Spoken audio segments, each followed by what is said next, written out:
Remember to click subscribe and notification button for more Appa's video. Cooking Appa. Hi, this is Cooking Appa. Appa just came back from a short trip to Penang and I didn't manage to have seafood for the past couple of days. So the moment I came home, I decided to cook myself some and for my family some nice seafood. So recently, siakap has been very popular over in the news. I have one siakap fish tail here. This is actually taken out from a 3 point something kg big siakap fish, Barramundi fish, gotten from the premium online seafood seller, the very reliable one that I have been buying for many months. So their seafood can actually stay very fresh inside your freezer for up to 1 whole year. Yeah, that's how good they are. Okay, so if you want to know where to buy that, I will put the purchase link in the video description. Now I'm going to make some sweet and sour for this fish. So very simple. I'm going to deep fry or pan fry this fish and then make some sweet and sour sauce. So the ingredient, of course, I have a fish tail here. You can use any part of the fish. And then for the sweet and sour sauce, we need some tomato sauce, sugar, white vinegar, and water. Alongside, we will have some extra ingredient. This is more for the sake of colors and stuff.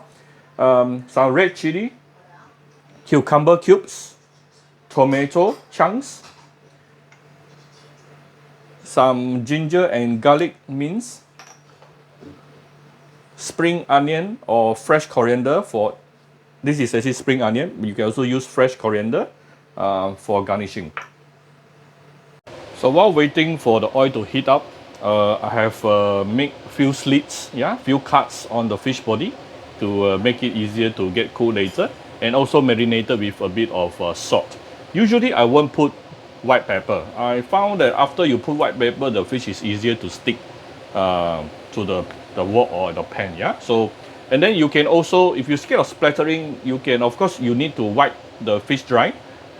Second thing, you can actually put one very light layer of cornstarch if you want. Okay. Today I think I'm not going to do that, so it's optional. Okay, so you want to start with smoking hot oil, meaning about 180 degrees Celsius and above. You want to, meaning you will see some smoke coming out from the oil itself, not from the wok, but from the oil itself. Then you can put in the fish, and if you are scared, use a long spatula to help you.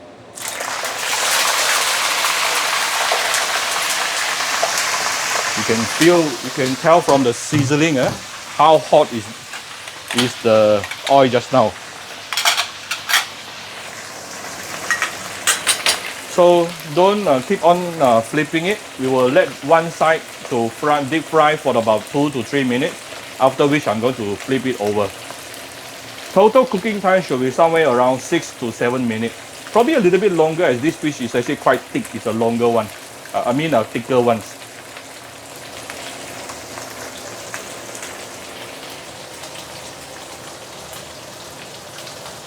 Don't touch it. 2-3 minutes later, we will flip it over. We will come back shortly. Let's talk about, since we got a bit of time, let's talk a little bit about that incident where people feel they are overcharged for their seafood or their fish. Now, the thing is that one thing I like about Kuala Lumpur's seafood restaurant is that they always write the per kg price at the whiteboard.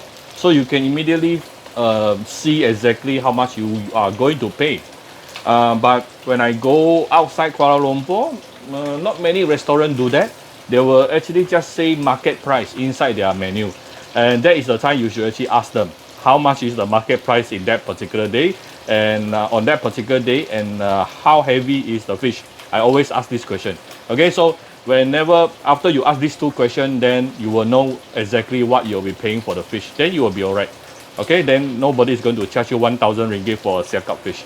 I only pay 100, slightly over 100 for this 3 kg siakap from a premium seafood seller. So you need to know what price you'll be paying, so that you won't get shocked seeing your bill. So this is after about 2.5 minutes. Deep frying on one side, so I'm going to flip it over. Ooh, beautiful. It's always easier if you can, if you want to fry fish easier, it's always easier for you to use a non-stick. I'm actually using a non-stick today. Of course, I can use stainless steel.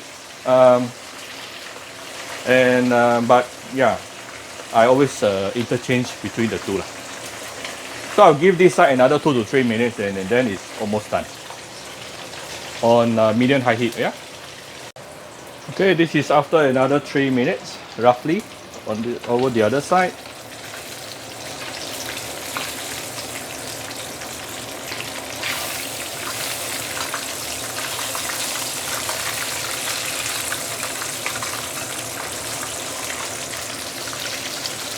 Right.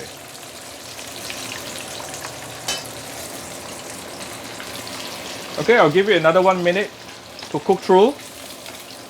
Then it should be done.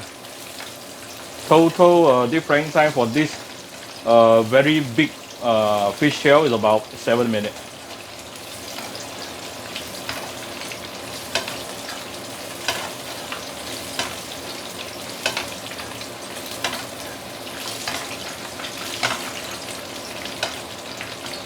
And I'm going to prepare. I'm preparing oil absorbing paper at the side.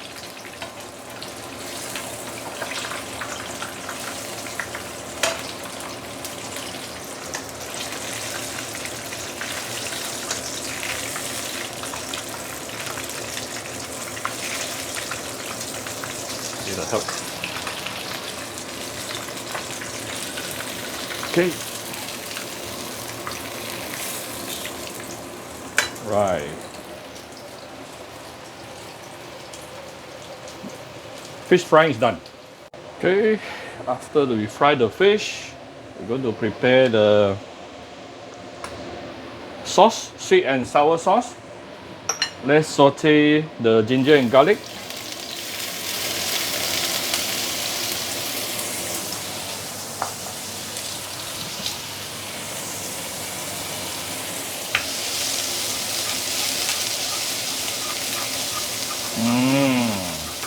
Fragrant.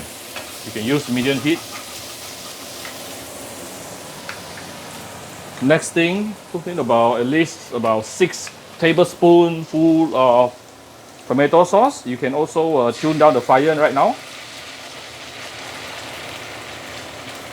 Okay, about 6-7 tablespoons full of tomato sauce to start with. Increase the heat. Now, why is it you want to saute your tomato sauce? Because when your tomato sauce is in contact with high heat, it will actually release the color, the reddish color, yeah?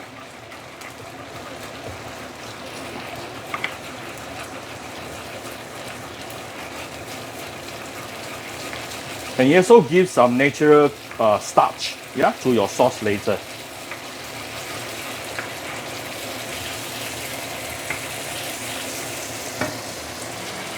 Don't mind giving a little bit more oil.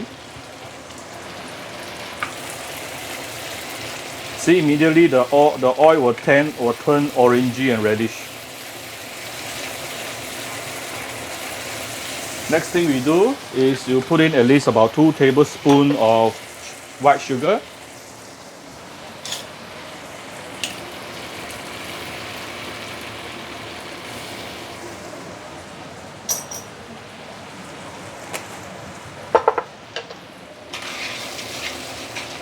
Try to make sure your sugar is melted nicely.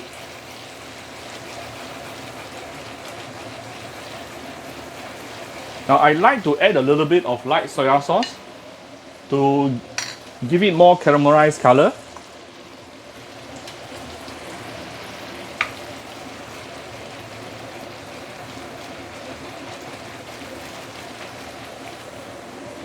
Okay. Next thing, we're going to add in some water. So maybe about half bowl.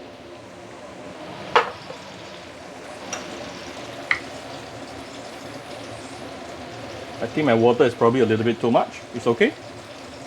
Let it boil.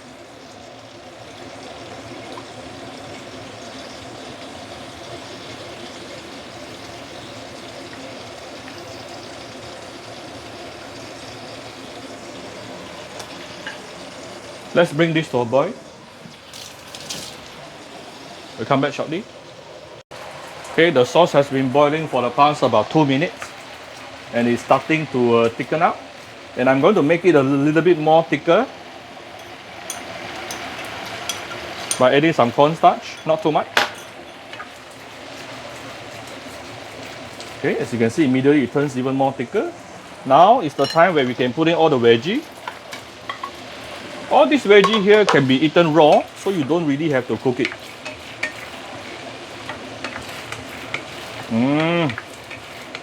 Nice. One more thing before we serve. About 2 tablespoons of white vinegar.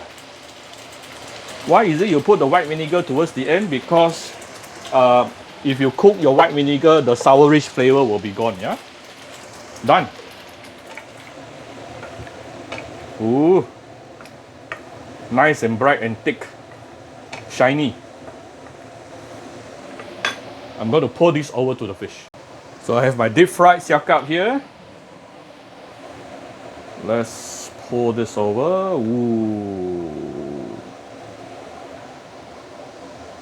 Nice. And we have some spring onion. Done. Actually, my daughter will love this. Okay, so here's my sweet and sour Barramundi fish. If you like my video, do share my video on your Facebook to your friends. Come Cooking Appa Facebook fan page to click like and follow button. Follow up on Instagram and subscribe to Cooking Appa YouTube channel. Stay safe, everyone. Bye-bye.